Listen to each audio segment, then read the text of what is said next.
अब कुछ बात कर लेते हैं मवेशी मंडी की गहमा गहमी के हवाले से। ईद कुर्बान पर जानवरों की खरीदारी के साथ उनकी देखभाल का भी अलग ही मजा है। बंस रोड पर उसामा और अहद अपनी गाय की खूब आवभगत कर रहे हैं। मजीद जान लेते हैं, हमारे नुमाइंदे कफील अहमद वहाँ मौजूद हैं। कफील, जानवर आ रहे हैं, किस तरीके से खिदमत की जा रही है, किस तरीके से शौक पूरे किए जा रहे हैं?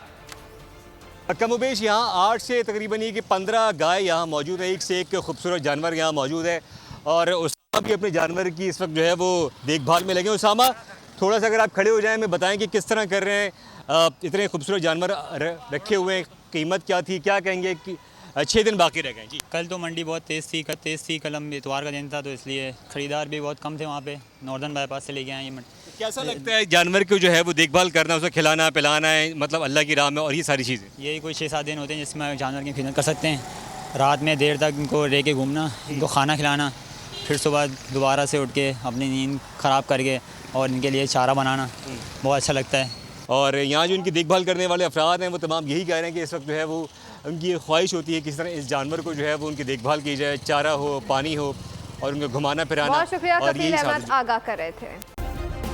सब्सक्राइब करें और बेल दबाएं ताकि कोई खबर रह न जाए।